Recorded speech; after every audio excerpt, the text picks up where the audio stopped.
And now let's go talk about some shithole countries. Respect. Men that respect themselves love respect. I mean, strong men want to be respected. You can ask most of the men that I know, especially African men, what will be a deal breaker for you? It's lack of respect. For 95% at least. Disrespect me, I'm out. I mean, if somebody receive a message coming from you, you send a message to somebody, wherever it is, and they respond to you 5 days later. Okay, you open your WhatsApp and you see 5 days later you got a response. Yeah. What do? Are you supposed to respond immediately, or you should also wait 5 days before you respond in reciprocity? It's crazy. Why do you do that? Why do somebody send you a message and you wait 5 days to respond? There's only one question to that. It means you are not respecting that person. You do not consider them. There's nothing. Everybody touches their phone once every 30 minutes at least. Okay, before you go to bed and go to sleep, you lay down and you look at your phone, right? Why are we talking about cell phone? Let's talk about some shithole country. Okay, now we are in Morocco. Here's Morocco on the map, okay? Morocco have come up with something very interesting. They are imposing visas, okay, to the Europeans.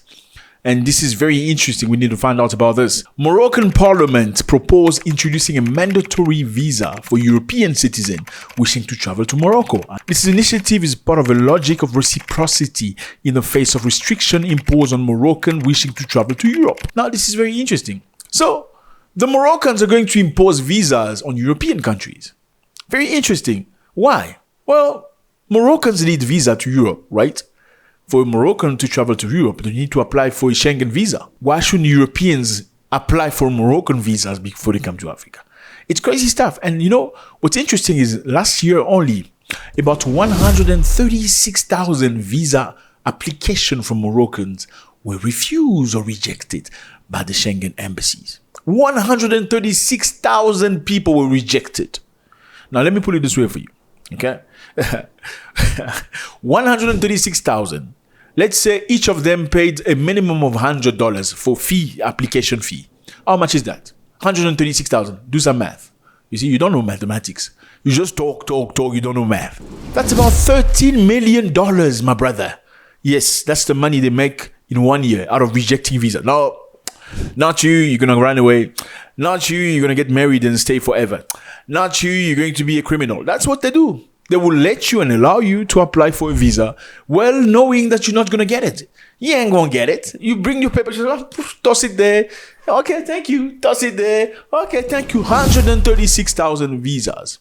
Now, how many visas Europeans will refuse to Morocco? None. Because they can come as much as they like. Now, what's the best way of showing them a level of self-consideration? I mean, somebody doesn't allow you to their house. They don't invite you in their birthday celebrations. Do you always keep letting them come in whenever they want? Like, what level of self-hate is that? You need to have a level of self-respect. In order for other people to respect you, you need to respect yourself. Is this a bad thing Morocco's doing? Well, there are some potential impacts on the economy of Morocco. Because the majority of people going to Morocco for tourism are Europeans. Yeah, you see, that's the problem. Africans don't go for tourism. Africa goes to get married or they go run away. I'm sorry, I'm just going to tell you the truth. Yeah, the majority of people going to tourism in Morocco are from Europe. And now, in 2024, Morocco welcomed around 17.4 million tourists. Tourism revenue reached approximately $10.5 billion, contributing to 7.3% of the national GDP. $10.5 billion, my brothers. Okay, 17 million people went to visit Morocco. And out of 17 million people visiting Morocco, 20% of them were French. Okay, so Morocco is imposing issues with French. They have problems with French. All these French nations and European nations cannot come. So if among 17.4 million people, 20% of them are French, it means how much did French contribute to Moroccans' tourism? Come on, guys, mathematics. $10 billion were produced, okay? And 20% of 10 billion are French. How much is that? How much is that? You didn't go to school, when? Yeah, it's Hey, man. Anyway, it's mean $2 billion came from France. So that's what it is, my brother. I think this is very important because we need to understand the geopolitical and the psychological impact of this. Europeans can come to African nations, a lot of them, without a visa. Yes, they can come without a visa whenever they want. They just take a piece of, toothpaste and stuff and just travel to your country. No visa. Entry, 90 days. No problem. I'll give you a simple example. Some countries in West Africa and South Africa is one of those countries where if you have a passport from France, you can come to South Africa with no problem. No issue, But can South Africans get a visa-free entry to France? No, they cannot. To Britain? No, they cannot. To Germany? They cannot. They can't. Now, to be honest, a lot of these people that come from Europe don't get scrutinized like Nigerians and some other Africans. Not all Africans, but mostly Nigerians and Zimbabweans. The question is, why don't they get scrutinized? Because generally, black people have this image of white people being perfect. They don't do crimes. They don't do negative things. That's what black people think. They think white people are never crooks. They're not drug dealers. They forget, even though you say Nigerians are the drug dealers, Nigerians don't have the money to buy the drugs.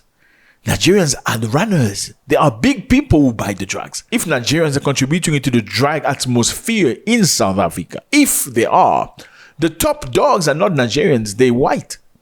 Now, a lot of white people go to South Africa because they feel like they can do it. The law of South Africa say most of these Schengen people can go into South Africa with no visa. Now, they have created a problem because many black people think only black people travel to other people and don't return. Now, it has been proven really wrong. Listen to this.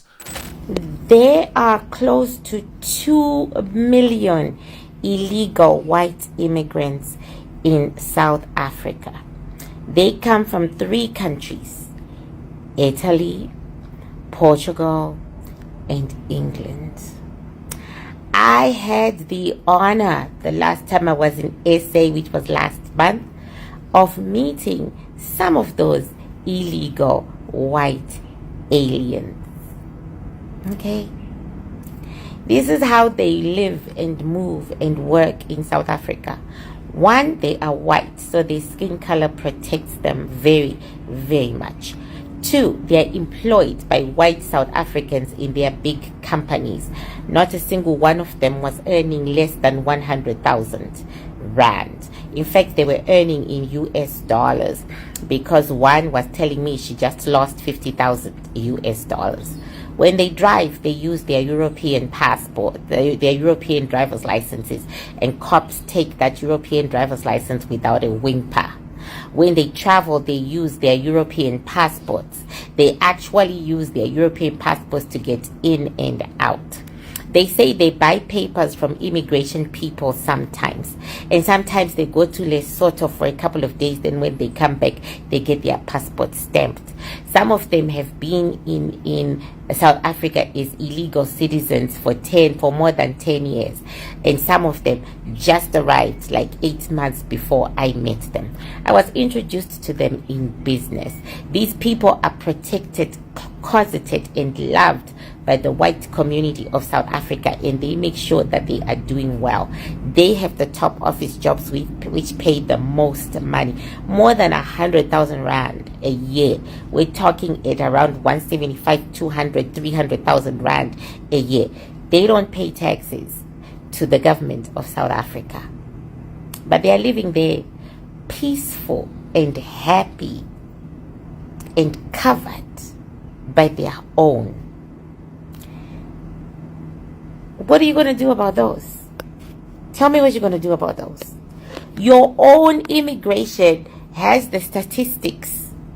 They literally have the statistics of how many illegal white people live in South Africa. And now I call a couple of them my friends. What are you going to do about those?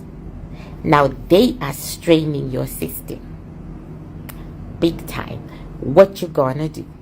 As you can see, very interestingly, there are plenty of illegal white Europeans living in many places in Africa, including South Africa. Now, why do they go to South Africa especially? South Africa is a beautiful city named Cape Town. Here's Cape Town. Beautiful, amazing, great culture, lovely people. You also find colored in Cape Town.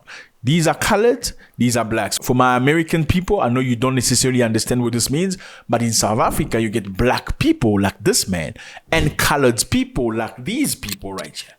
Well, there are two separate groups. Now, it's a long story. Black people are descendants of mostly Bantus.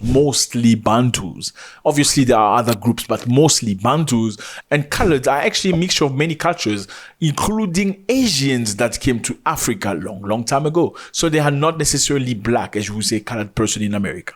Now, these colored are also very interesting people. They have their own culture. They have their own apartments. They're pretty cool, most cases. Now, a lot of white people from Europe and many other places, even America, have moved to Cape Town. What do they do in Cape Town? They are tourists. They are permanent tourists. And you know what? Nobody controls them. They never get stopped in the street because it's easier to, trying to scrutinize a black person than it is to scrutinize a white person.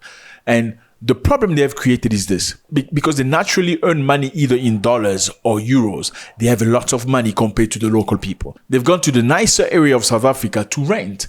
And most of these people renting this place have pushed the price of rental system high. Meaning, if I am willing to pay about 1,500 euros or dollars for an apartment, okay, that's 2 bedrooms, in a place where people naturally pay less than $500. Now, do you think the owner of the house will allow themselves to earn $1,500 or $500? Let me repeat myself.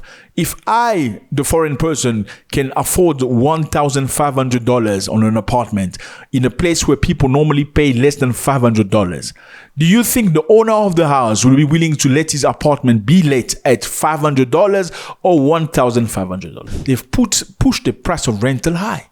That's the situation. And most of these people, unfortunately, some people talk about 2 million. We don't know how accurate that is. Live freely. The police don't stop them. You stop a white man in South Africa. How? Unless you see him with drugs, for sure. Where do you stop white people? You don't stop white people.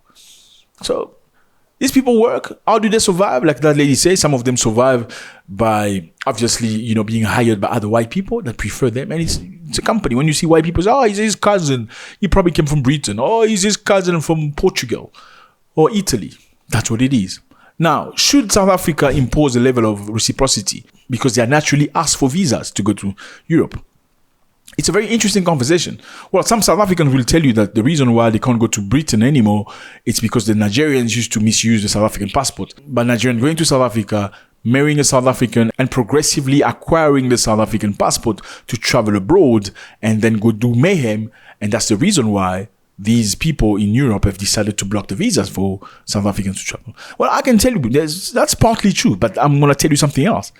Something interesting is back in time when South Africans were allowed to go to Europe without the visa, South Africa was run by white people. So it was considered as a sister country because the government, the economy and everything was run by white people. Well, things have changed a lot. It's not the same anymore. So there's no reason for them to vent for you. Just like Donald Trump has just sanctioned South Africa lately and cutting off aid. Why did he cut off the aid? He cut off PEPFAR. Why PEPFAR? Because PEPFAR is used for HIV. Why specifically that? Because it is believed that the majority of people living with HIV in South Africa are blacks, not white. Why didn't he cut AGOA?